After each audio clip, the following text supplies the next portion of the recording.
कंजक पूजो और बेटी मारो, ये पाप करो ना जालिम हत्यारों। मत पाप करो, मत पाप करो। क्यों मारते हो बेटियां जब पूजते हो कंजकी।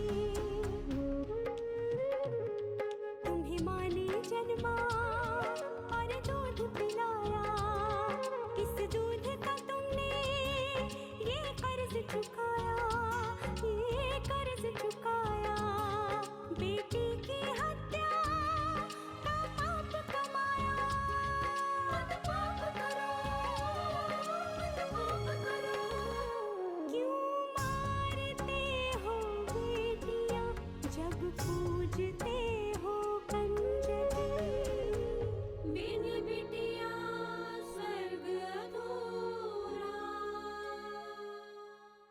दादी आपको भी कितना डांटते हैं। वो बड़ी है ना बेटा, हम अगर कुछ गलत करेंगे तो हमें डांट सकती है ना? डांट सकती है ना? जब तक लोगों की ये सोच नहीं बदलेगी कि लड़कियां लड़कों से कमतर होती हैं, तब तक इंसानियत यूं ही शर्मसार होती रहेगी। अगर प्रदीप की माँ जीवित होती तो उस पर क्या बीतती। अगर आंटी जी आज जिंदा होती तो इस घर की ऐसी हालत हुई नहीं होती। अगर उस छोरी ने कुछ मंगवाया होता तो तू दुनिया के किसी भी कोने से ला कर देता उसे।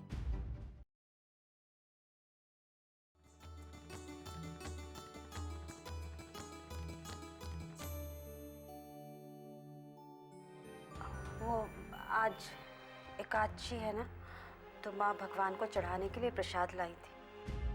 अनु को इस बारे में पता नहीं था और उसने वो प्रसाद मिठाई समझकर खा लिया। बस फिर क्या, माँ बहुत नाराज हुई, उसे बहुत बुरा भला कहा, बहुत रोई बेचारी। बड़ी मुश्किल से दो निवाले खाए और सो गई। क्या हो गया माँ को? क्यों पीछे पड़ी है उस फूल सी जान के? मैं भी बात करता हूँ उनसे। जाने दीजिए ना, आप अभी जाकर उनसे इस बारे में बात करेंगे वो तो यही समझेंगे कि मैंने आपको ये सब बताया है। समझती हैं तो समझने दो, मुझे कोई फर्क नहीं पड़ता। मुझे फर्क पड़ता है विशाल, मैं नहीं चाहती कि घर में अशांति हो। अशांति तो हो ही रही ना सुशीला। वो हर वक्त इस नन्ही सी जान को कुछ ना कुछ कहती रहेंगी तो ये कैसे जिएगी? दम घुट जाएगा इसका। जाने दीजिए, माँ को इस उम्र में हम नहीं बदल सकते, उनकी सोच को नहीं बदल सकते। मैंने अनु को समझा दिया है, वो उनके सामने ही नहीं जाएगी, वो इसी कमरे में रहेगी। मतलब इस नन्ही सी जान को हम इस कमरे में बंद करने के लिए लेके आए हैं? हाँ सुशीला, वो पहले ही अपने माँ बाप से बिछड़ चुकी है। उसके नन्हे सी जान पे क्या गुजर रही होगी समझ सकती है। ऊपर से माँ के ये ताने, माँ ये तंग कर रही है इस बच्ची को। कुछ दिनों की बात है, माँ चली जाएंगे, फिर सब ठीक हो जाएगा विशाल, प्लीज। अगर माँ की जगह कोई और होता ना सुशीला, अभी इसी वक्त उसे इस घर से जाने के लिए कह देता। क्या करूं, माँ है मेरी, मेरे संस्कार और मेरा रिश्ता मुझे रोक रहा है ये सब करने के लिए। ऐसे दुखी मत होइए, अभी हमें अनु के लिए ऐसा बहुत कुछ सहना पड़ेगा। जाने दीजिए, आप जल्दी से चेंज कर लीजिए, खाना खा लीजिए। मतलब मैं खाना खा लूं? अरे मेरी फूल सी बच्ची रोते रोते सो गई है, उसने कुछ नहीं खाया, मेरे गले से निवाला उतरेगा क्या? मैं भी खाना नहीं खाऊंगा।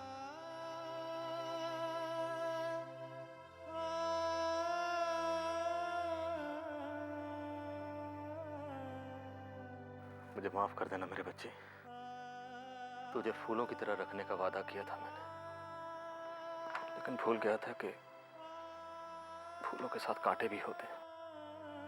माफ कर देना मुझे, माफ कर देना।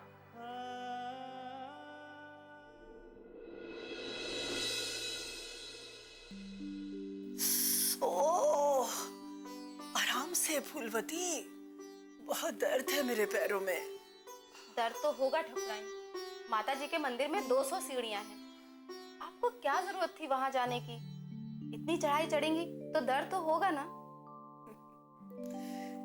भगवान जी के दर्शन करने के लिए थोड़ा कष्ट तो उठाना पड़ता है फूलवती। कहते हैं अगर आराम से दर्शन हो जाएं तो फलते नहीं। क्या मन्नत मांगी आपने? मन्नत नहीं मांगी, बस मैं तो भगवान से प्रार्थना करने गई थी कि लक्ष्मी और अनु ठीक रहे और मेरे नारायण और नंदिनी के जीवन में हमेशा खुशियां बनी रहे। आपने उनके लिए इतनी तकलीफ सही है तो माँ जगदम्बे आपकी जरूर सुनेंगी।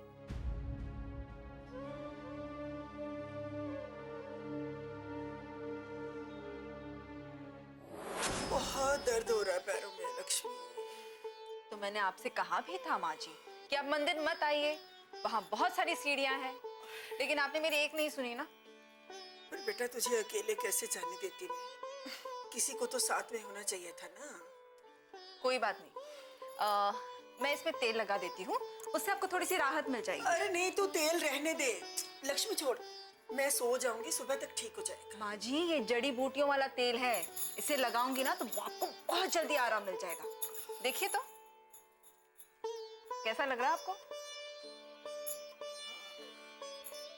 वाकई बहुत अच्छा लग रहा है इसे, है ना?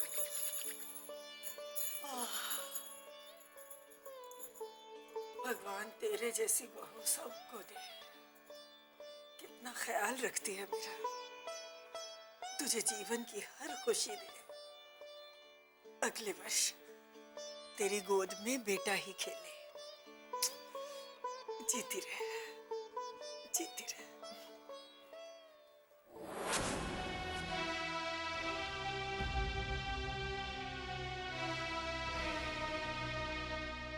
क्या हुआ ठकुराइन? आप रो रही हैं? कुछ नहीं, बस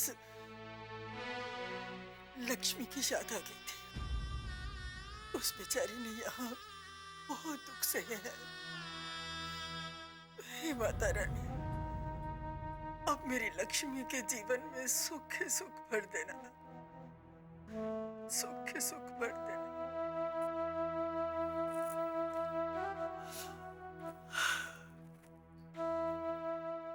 बिन बिटिया स्वर्ग अधूरा।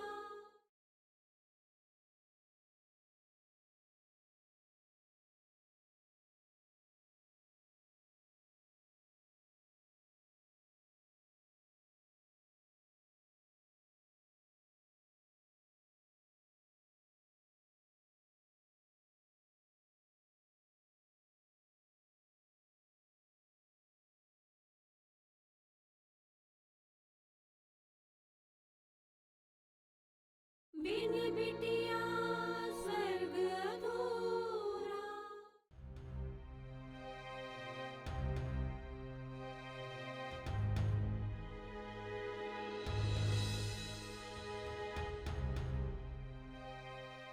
वंदना, वंदना मैं जानता हूं तुम मुझसे नाराज हो, पर एक बार मेरी बात तो सुन लो। वंदना मैं कहना क्या चाह रहा हूं, मेरी बात।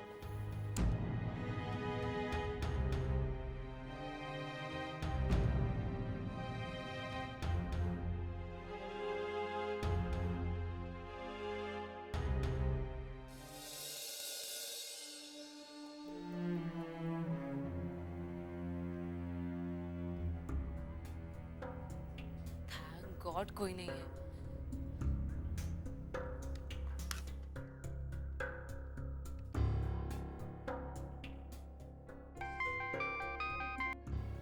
हेलो। हेलो सीमा, मैं सोहिनी बोल रही हूँ। हाँ बोल, क्या हाल चाल? मत पूछ यार, एकदम बेकार। क्यों, क्या हुआ? यार अपनी न्यू ईयर पार्टी का प्लान तो एकदम खटाई में हो गया है। अरे ऐसा मत बोल यार, सब कितने एक्साइटेड हैं। अरे तुम लोगों का प्रोग्राम थोड़ी बिगड़ रहा है, मैं तो अपनी बात कर रही हूँ। क्या तू नहीं आ रही पार्टी में? कैसे आऊंगी, 29 दिसंबर की शादी है, सब लोग शादी में जा रहे हैं। और तू भी तैयार हो गई जाने के लिए? तैयार हो गई क्या मतलब, अब तो टिकट्स भी आ चुके हैं। तू मना कर सकती थी ना। तू तो ऐसे कह रही है जैसे घर वाले मेरी बात मान जाएंगे, मेरे हाथ में थोड़ी ना है। मेरे कहने पर मुझे अकेले थोड़ा ना छोड़ देंगे घर पे। अरे कोई तो बहाना बना लेती पागल। अरे बनाया था, एग्जाम का बहाना, लेकिन नहीं माने। तो अब क्या, तुम लोग पार्टी एंजॉय करो, मैं अपनी बदनसीबी पे रोऊंगी। अरे यार इसका तो कुछ करना पड़ेगा। अब कुछ नहीं हो सकता, कल तो जाना है। आ गया। अच्छा मैं ठीक है, फोन रखती हूँ। अरे बुद्धू, घर में नहीं दिमाग में आइडिया आ गया तुझे रोकने का। कौन सा आइडिया?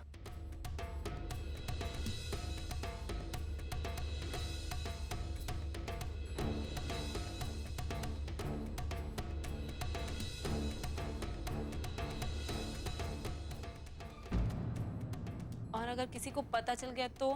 किसी को कुछ नहीं पता चलेगा, डोंट वरी। मैं जैसा कहती हूँ तू बस वैसा ही करते जा। Okay bye, good night. Bye.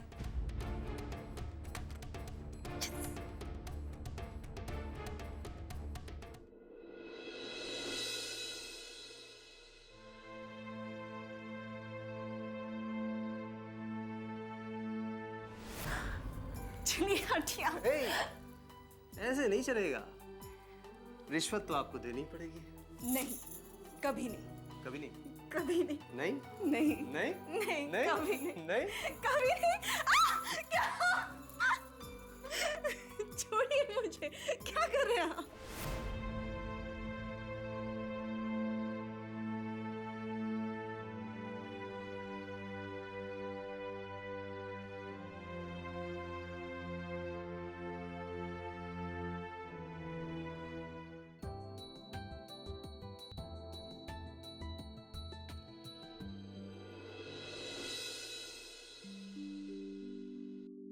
Sushila, चाय।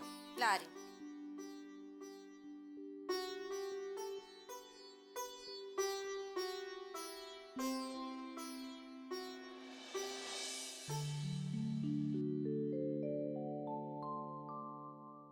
ये तो ठीक नहीं कर रहा विशाल। क्या किया माँ मैंने? राम जी भला करे, जिस छोरी की जात पात का नहीं पता, ये नहीं पता कि वो कहाँ से आई है, अरे उस छोरी के पीछे अपना धर्म क्यों भ्रष्ट कर रहे है तू?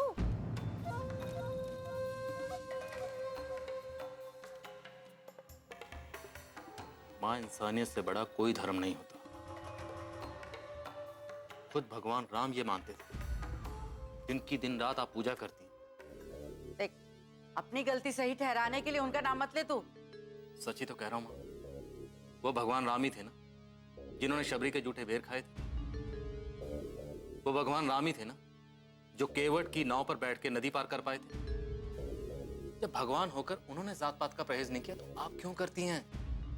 देख तू ज्यादा जुबान ना लड़ा मुझसे, समझा? अरे राम जी का नाम लेके कुछ भी बोले जा रहे हैं तो उनको। वो भगवान है, भगवान कुछ भी कर सकते हैं, उन्हें सब माफ है। लेकिन हम इंसान हैं। हाँ, एक मासूम सी बच्ची है जो अपने माँ बाप से बिछड़ गई है, उसे कहाँ छोड़ दूं मैं? इस जात पात को छोड़िए, उस बच्ची के बारे में सोचिए। जरा अपने दिल पर हाथ रखिए।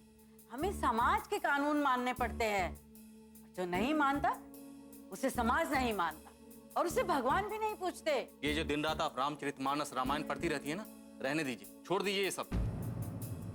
क्योंकि उसमें जो असली उपदेश है उसको तो आप मानती नहीं, बल्कि दुनिया ने, ये समाज ने, ये जात पात ऊंच नीच ये जो बना दिया है उसे ही सच मान रही हैं आप, उसी पे विश्वास करती हैं आप। अरे राम जी भला करे, अपनी जुबान संभाल के बात कर विशाल। अरे मैं तेरी माँ हूँ। अरे मैंने तुझे जन्म दिया है, तूने मुझे जन्म नहीं दिया। सब पता है मुझे क्या सही है और क्या गलत। और मेरी एक बात तो गांठ बांध, जब तक ये छोरी इस घर में है ना, तब तक तेरा कल्याण नहीं हो सकता। समझ ले तू। नहीं होगा तो ना हो, मुझे नहीं चाहिए कल्याण। कभी किसी माँ ने अपने बेटे को ऐसी बद्दुआ नहीं दी होगी। अरे बद्दुआ नहीं है मेरी, तेरे अपने कर्म है जिनका फल तू भुगतेगा।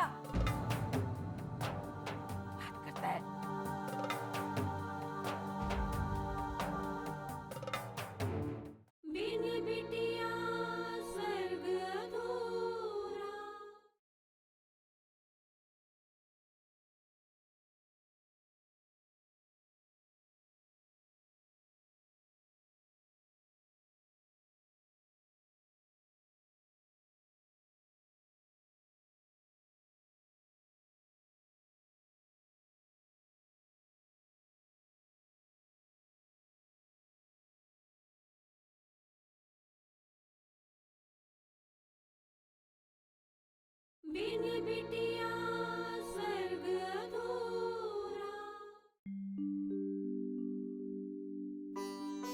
अंकल जी, आपकी चाय। रख दो बेटी।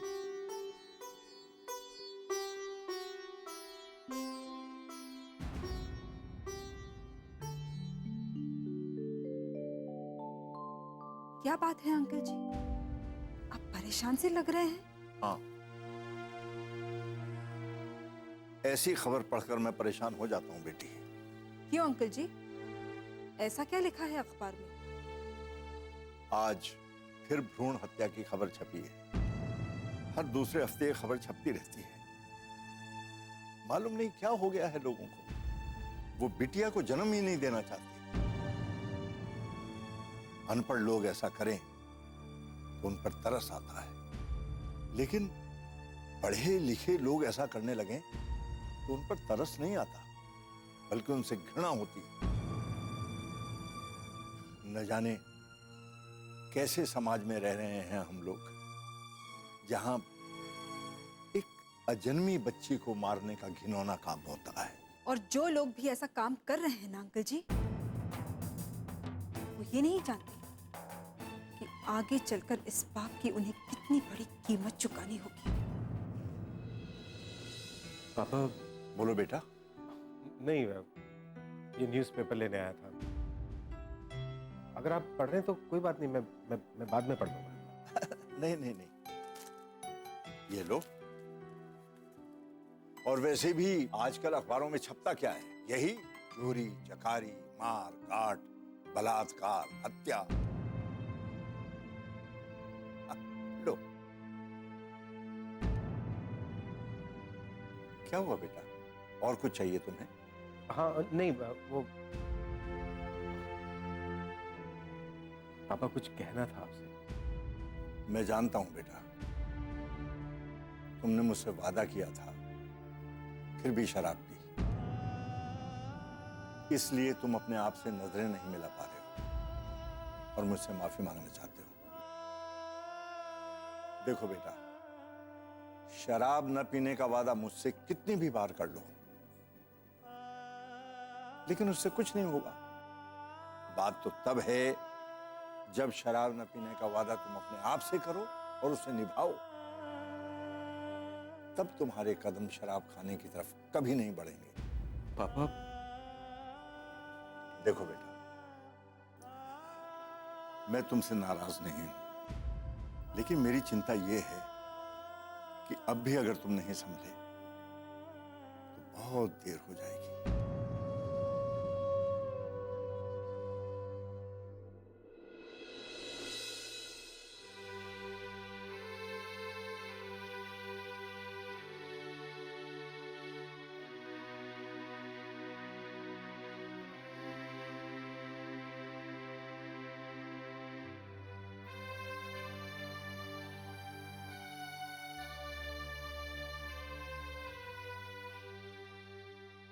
क्यों इतना परेशान हो रहे हैं?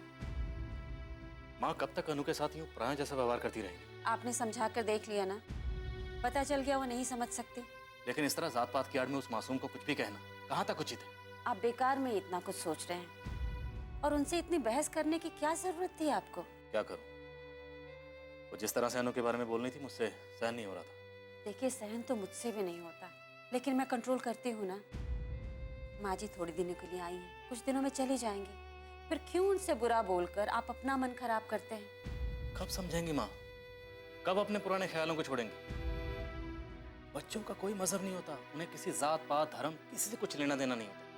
वो तो सिर्फ प्यार के भूखे होते हैं, सिर्फ प्यार के। अच्छा छोड़िए इन सब बातों को, आप जल्दी से तैयार हो जाइए, वरना ऑफिस के लिए लेट हो जाएंगे। मैं अनु को जगाती हूँ। अनु!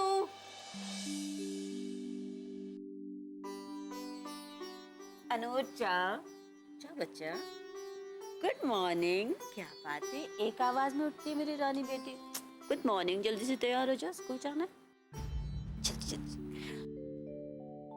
आप अभी तक बैठे हुए हैं, क्या कर रहे हैं? जल्दी तैयार होइए ना, ऑफिस के लिए लेट हो जाएंगे। मूड खराब हो गया मेरा। पापा, अच्छे बच्चे कभी अपना मूड खराब नहीं करते। आप जल्दी से तैयार हो जाइए, और मैं भी फटाफट तैयार हो जाती हूँ। हाँ जल्दी बेटा, मैं आ रही हूँ। सुशीला, बच्चे भी कितने मासूम होते हैं। वो मासूमियत में ऐसा कुछ कह देते हैं कि इंसान का सारा गुस्सा छूमंतर हो जाता है। उन्हें किसी मजहब, जात पात, किसी से कुछ लेना देना नहीं। उनका दिन एकदम साफ होता है, किसी से कोई छल कपट नहीं, कोई वैर नहीं। काश हम बड़े भी हमेशा बच्चों की तरह ही सोच पाते। बिन बिटिया स्वर्ग अधूरा।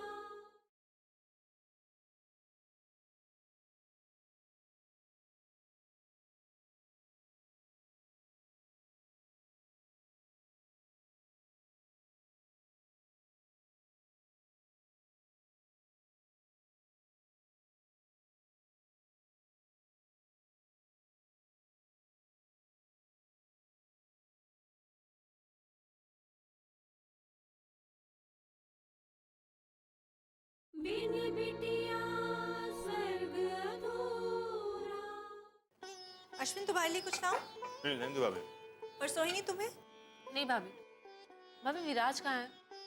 उसकी वजह से मुझे लेट हो रहा है। अपने कमरे में। ठीक है भाभी, मैं विराज को ले आती हूँ। अरे सोहिनी दूध तो पी के जाओ। नहीं भाभी, मुझे नहीं पीना।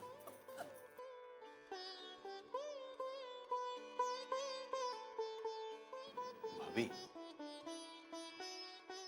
भाभी मैं कह रहा था कि प्रदीप भैया के तुम्हारी केस का क्या हुआ अश्विन? वो जिसके पति ने उसको अपने घर से निकाल दिया था? नहीं भाभी, वो चल रहा है अभी, पुलिस अपना काम कर रही है। भाभी मैं ये कहना चाह रहा था कि मुझे देर हो रही है अश्विन, मैं चलती हूँ।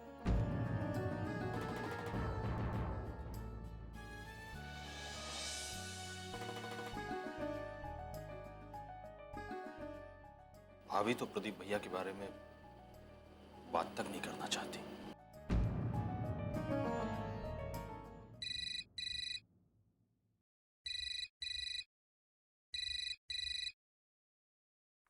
हेलो। हेलो नंदिनी। हेलो, कौन है? हाँ मैं उदय बोल रहा हूँ। आप ठाकुर साहब, आपने यहाँ फोन क्यों किया? ये जानने के लिए कि आज तुम मुझसे मिलने आ रही हो ना? नहीं, मैं आज नहीं आ सकती। आज मेरा ग्राम पंचायत के ऑफिस जाना बहुत जरूरी है। बिल्कुल नहीं, आज तुम मुझसे मिलने आ रही हो, मैं तुम्हारा इंतजार करूंगा वहीं जहाँ रोज मिलते हैं। अरे लेकिन हेलो हेलो हेलो, किसका फोन है नंदिनी?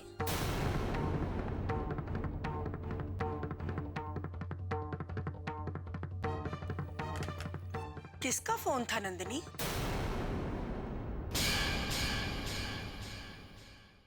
दरअसल मैं ये चाहता हूँ कि अश्विन फिर से शादी करे। अरे जरूर किसी ने कुछ खिला के मेरे बेटे को अपने वश में कर लिया है। अरे मैं माँ इतने दुख तकलीफों से उसे पाला पोसा बड़ा किया, वो कुछ नहीं, वो छोरी सब कुछ हो गई। अकेले कैसे जाएंगे? मैं छोड़ देता हूँ आपको। मगर मैं लक्ष्मी, अभी तुम्हारे जाने का समय नहीं हुआ। अरे राम जी भला करे, ये सड़क पे पलने वाले बच्चे बहुत होशियार होते हैं, रो रो के लोगों को बेवकूफ बनाते हैं, और तुम जैसे बिना औलाद के लोग इनकी सूरत से धोखा खा जाते हैं।